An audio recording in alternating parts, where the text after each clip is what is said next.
안녕하세요. 오늘은 보이차의 불편한 진실 네 번째로 산화와 발효에 대해서 말씀드려 보겠습니다. 최근에 보이차의 산화와 발효에 대해서 질문하시는 분들이 많습니다. 저는 보이차를 생산할 뿐 과학자가 아니라서 세밀한 분석은 어렵고, 사실 영어로 각종 원소 기호들이 명명되어 있는데 그런 것들을 나열하기도 솔직히 벅찹니다. 그러나 보이차를 이해함에 있어서 이 부분은 아주 중요한 사항이기에 여러 자료들을 참고하여서 다시 한번 정리를 해 보았습니다. 작년에 생물학을 전공하시고 중국에서 관련 업종에 오래도록 종사하신 진재형 선생님이라고 계십니다. 네이버 블로그에 중국 명차 이야기라는 코너를 두고 여러 가지 차에 관한 좋은 자료들을 올려주고 계신데, 그분이 운남에 한번 몇 번 내려와서 저하고 이런저런 보이차 생산되는 자산 비행도 하고 하면서 많은 토론들을 했었습니다. 그리고 또 산화 발효에 대해서 제가 부족한 부분들을 질문을 하고 답변을 받고 하는 내용들을 제 블로그에 올려놨습니다. 좀 더 자세한 내용을 알고 싶은 분들은 그 블로그를 참고하시면 좋을 것 같습니다. 그럼 먼저 산화 발효 이야기를 하면서 간단하게 산화 발효에 관여하는 몇 가지 중요 단어들을 제가 네이버 사전에서 발췌해가지고 정리한 내용인데 한번 말씀드려 보겠습니다. 효소라는 게 먼저 있죠. 효소라는 건 각종 화학 반응에서 자신은 변하지 않으나 반응 속도를 빠르게 하는 단백질을 말합니다. 즉 단백질로 만들어진 촉매제라고 할 수 있습니다. 모든 효소는 특정 온도 범위 내에서 가장 활발하게 작용을 합니다. 보통은 35도에서 45도 사이라고 나와 있는데, 그때 활성이 가장 크고, 온도가 그 범위를 넘어서면은 오히려 활성이 떨어집니다.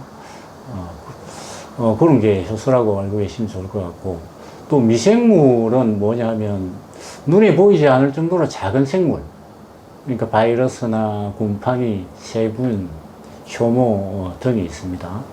그리고 효모라는 건 고등 미생물을 말하는 것이죠. 그리고 산화라는 건 물질이 산소와 결합하여서 변화하는 걸 다 산화라고 말합니다. 어쩌면 사람이 이렇게 늙어가는 것도 산화의 한 범주라고 보면 됩니다. 그리고 발효라고 흔히 이야기하는데, 발효라는 건 효소작용에 의해서 유기물에서 화학적 변화가 일어나는 대사 과정을 발효라고 합니다. 효소가 자신의 효소를 이용해서 호흡을 한 결과다, 이렇게 또 생각하시면 될 것 같습니다. 위에 정의는 네이버 사전을 보면서 정리한 내용인데, 사실은 훨씬 더 복잡한 내용들이 있지만 차를 만들면서 알아야 할 내용들만 간단히 간추려 본 것입니다. 보이상차는 차잎 속에 함유된 주성분, 그러니까 페놀옥시다젠이란 산화 효소에 의해서 산화되어서 황색을 내는 데아플라빈이란 것이 있고, 적색의 데아루비킨 등으로 표현합니다. 차나무에 찻잎이 매달려 있을 때는 찻잎 속에 들어있는, 그러니까 폴리페놀과 역시 찻잎 속에 들어있는 폴리페놀 산화 효소는 세포막으로 분리되어 있어서 만나지 못합니다. 그러나 체엽과 위조 유념 과정에서 세포막이 깨지면서 두 성분은 만나게 되고 산소와 접촉하여서 산화하게 되는 것입니다. 그러나 찻잎을 살청 등으로 열 처리를 하게 되면 산화 효소는 비활성 상태, 즉 존재하지만 활동하지 않는 상태가 됩니다. 이때 살청의 온도를 소토의 온도를 가지고 주로 이야기를 많이 하는데, 중요한 건 사실 소토의 온도가 아니라 찻잎의 온도입니다. 80도 이상이 되어야만 효소가 즉 비활성 상태에 빠진다. 이 정도로 이해하시면 좋을 것 같아요. 그리고 뭐 시장에서 판매되고 있는 차들은 이미 완성된 차들입니다. 보이차도 다른 대부분의 차들과 마찬가지로 살충과 세충, 건조를 통해 생산된 차입니다. 즉 효소를 비활성되게 하여서 완성된 차입니다.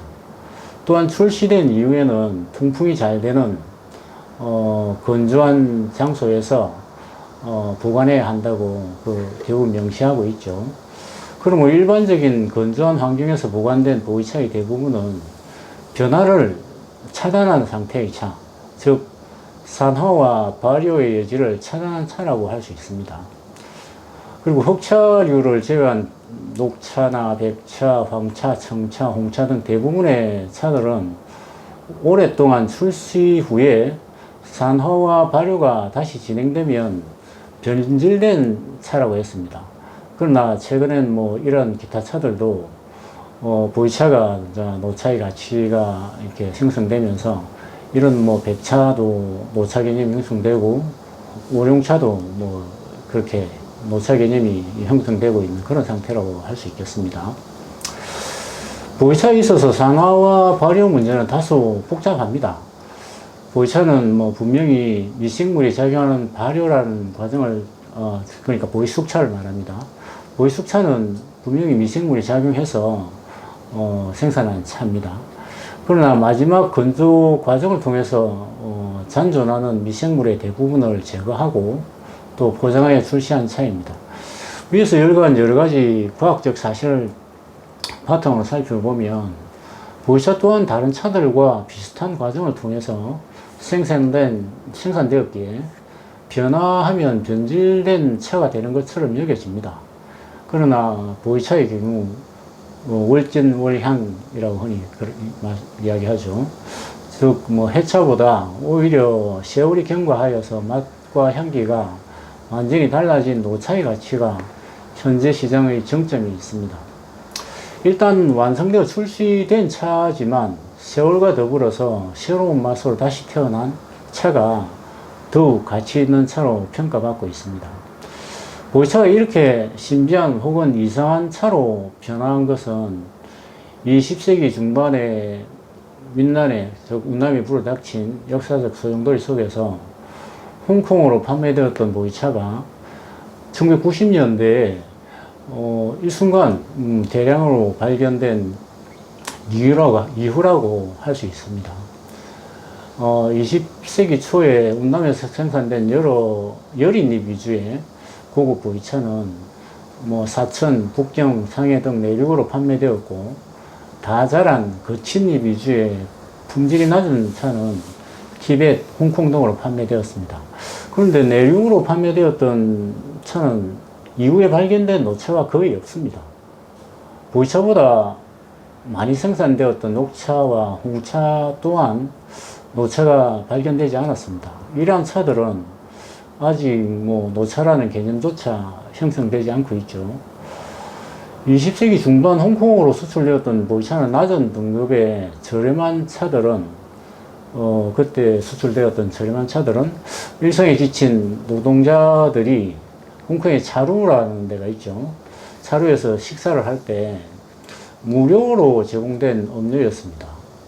고급차가 아니었기에 창고 구석에 어쩌면 아무렇게나 보관했던 차, 고온 다습한 지역적 환경 속에서 산화와 발효가 진행된 차지만 그들의 어떤 음용 습관과 기호에 따라서 완전히 새로운 형태의 보이차가 탄생한 것입니다. 유통과 보관 과정에서 자연스럽게 변한 것도 있고 완성된 모차에다가 물을 뿌리는 방식으로 처음부터 의도한 그런 변화도 있었습니다. 이것은 하나의 해프닝으로 볼 수도 있지만 제가 생각해 차의 역사에서 가히 혁명적인 하나의 사건이라고 할 수 있습니다. 유사 이래 인류가 차를 개발하고 마셔왔지만 모든 차는 언제나 해차가 고급이었고 여린잎 그리고 어리고 처음 딴 차 그런 차들이 고급차였습니다. 그런데 어느 순간 운남 꼴짝에서 생산된 낮은 등급의 차가 오랜 세월에 방치되다시피 보관했던 차가 어마어마한 가치를 지닌 고급차로 어찌 보면 천지개벽을 하게 되었고, 노차의 가치와 개념이 처음으로 형성된 것입니다. 다른 차와 달리 처음으로 보이차에서 노차의 가치가 형성된 이유가 무엇일까요?